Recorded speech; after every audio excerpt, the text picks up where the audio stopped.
les moutons par exemple, et même les bateaux après, qui sont faits en fait à main libre, on constate que c'est pas la main libre d'un grand artiste. C'est en fait les traits d'un artiste qui essaie bien de faire une belle copie, mais très scolaire, un peu raide, pas très souple.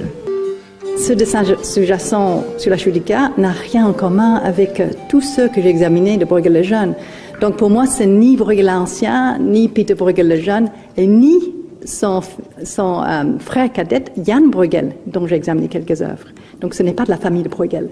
Les travaux d'analyse scientifique ont montré que les deux chutes d'Icare, attribuées à Bruegel l'Ancien, sont en fait des copies d'un original disparu et réalisé bien après la mort du peintre. Elles ont rarement été présentées ensemble. La première fois a eu lieu à Londres en 1953 et la seconde en 2002 lors d'une exposition à Maastricht qui s'est poursuivie à Bruxelles. Le premier tableau, le plus célèbre, est conservé au Musée royal des Beaux-Arts de Bruxelles et l'autre à Uccle au musée Van Buren. La composition générale est surprenante. Une grande diagonale sépare à gauche un paysage de collines en vue plongeante sur 3 plateaux successifs et à droite une vue sur la mer dans un halo de lumière dans laquelle des bateaux voguent vers une ville embrumée à l'arrière-plan. L'œil est immédiatement attiré par un laboureur au premier plan avec sa chemise rouge. Puis on remarque, un peu plus bas au centre du tableau, un berger qui lève la tête vers le ciel. Sur le tableau des musées royaux, on ne voit que le ciel, tandis que sur celui du musée Van Buren, on aperçoit en toute logique Dédale, qui vient de se rendre compte que son fils Icare est tombé pour s'être trop approché du soleil. C'est le thème des Métamorphoses d'Ovide, qui a été très populaire chez les peintres et graveurs des XVIe et XVIIe siècles.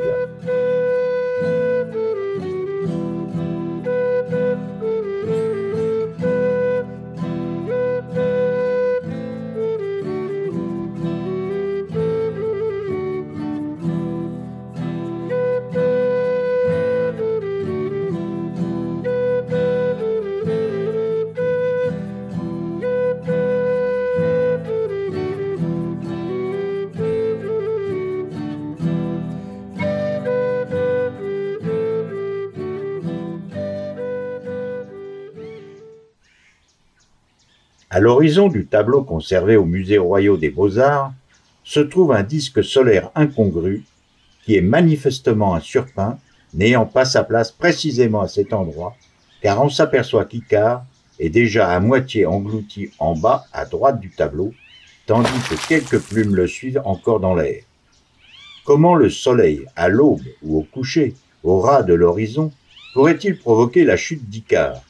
Comment le grand halo de lumière, haut dans le ciel, avec des ombres portées obliques visibles sous le laboureur et sa charrue, pourrait correspondre à un lever-coucher de soleil? C'est absurde. Par rapport à d'autres représentations classiques, inspirées de celles de Rubens, qui montre Icare au moment où il croise Dédale dans sa chute, Bruegel est d'une audace inouïe, puisqu'il laisse voir les jambes d'Icare une fraction de seconde juste avant que le corps tout entier du malheureux soit englouti. Du coup, les spectateurs habituels de sa chute deviennent les personnages principaux du paysage, avec chute d'Icare, vaquant à leurs occupations, sans se soucier du drame qui s'accomplit. Le laboureur creuse son sillon, le berger voit sans doute Dédale, mais il n'a pas vu Icare tomber. Sur la caraque, les gabiers s'affairent dans les vergues et les haubans, tandis que le pêcheur surveille sa ligne. D'autres détails suscitent des commentaires. On semble apercevoir le visage d'un homme caché et couché dans un bois. L'analyse de la sous-couche en réflectologie infrarouge montre une situation plus cocasse. Il s'agit d'un homme qui défèque, comme dans le tableau La pisse sur le gibet.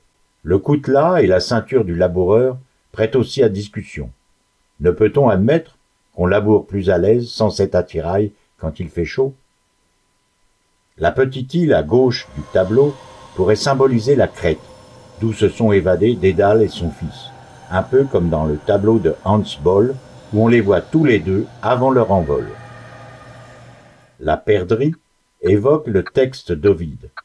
Jaloux de son neveu nommé Perdix, Dédale le jeta du haut de l'acropole, mais avant son arrivée au sol, Athéna Pallas le transforma en oiseau, une perdrix, qui chanta sa joie quand Icare tomba en mer. Revenons à la comparaison des deux tableaux. Le tableau du musée Van Buren est nettement plus petit que celui du musée des Beaux-Arts. On constate qu'il a été largement rogné sur les côtés et dans la partie supérieure. Ce n'est pas normal.